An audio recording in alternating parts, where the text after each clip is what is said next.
ട്രാക്കിൽ ചീറിപ്പായാൻ വന്ദേ ഭാരത് സ്ലീപ്പർ ഉടനെത്തും. നമസ്കാരം, കൊട്ടാരക്കര മീഡിയയിലേക്ക് സ്വാഗതം. ഇന്ത്യൻ റെയിൽവേയുടെ മുഖച്ഛായ തന്നെ മാറ്റിയേക്കാവുന്ന വന്ദേ ഭാരത് സ്ലീപ്പർ ട്രെയിനിന്റെ ട്രയൽ റൺ പൂർത്തിയായതായി റെയിൽവേ അധികൃതർ. 540 കിലോമീറ്റർ നീളമുള്ള മുംബൈ അഹമ്മദാബാദ് പാതയിലാണ് ട്രയൽ റൺ നടന്നത്. ജനുവരി 15-ന് നടന്ന ട്രയൽ റണ്ണിന്റെ വിവരങ്ങൾ ഇപ്പോഴാണ് റെയിൽവേ പുറത്തുവിടുന്നത്. ട്രയൽ റൺ വിലയിരുത്തിയ ശേഷം റിസർച്ച് ഡിസൈൻസ് ആൻഡ് സ്റ്റാൻഡേർഡ്സ് ഓർഗനൈസേഷന്റെയും റെയിൽവേ സേഫ്റ്റി കമ്മീഷണറുടെയും അന്തിമ അനുമതി ലഭിച്ചാൽ ട്രെയിൻ ഉടൻ ട്രാക്കിലിറങ്ങും. അനുമതി നൽകുന്നതിന് മുൻപേ ഉയർന്ന വേഗതയിൽ ട്രെയിനിന്റെ യാത്രാസുഖവും മറ്റും സേഫ്റ്റി കമ്മീഷണർ ഒന്നുകൂടി വിലയിരുത്തും. ഇവ ഉടൻ തന്നെ ഉണ്ടാകുമെന്നാണ് വിവരം.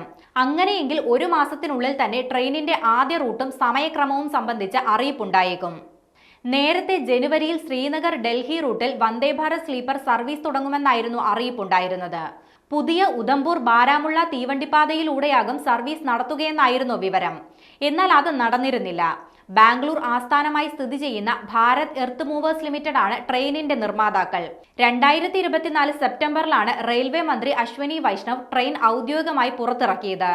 16 കോച്ചുകളുള്ള വന്ദേ ഭാരത് സ്ലീപ്പറാണ് കഴിഞ്ഞ മാസം ട്രയൽ റൺ നടത്തിയത്. 1128 യാത്രക്കാരെ ട്രെയിനിന് ഉൾക്കൊള്ളാനാകും. AC first class, second AC, 3 tier AC എന്നിങ്ങനെയാണ് കോച്ചുകൾ ഉണ്ടാവുക. രാത്രിയിൽ സർവീസ് നടത്തുന്ന ട്രെയിനുകളായിട്ടായിരിക്കും ഇവ പുറത്തിറങ്ങുകയെന്നാണ് നിലവിലെ വിവരങ്ങൾ.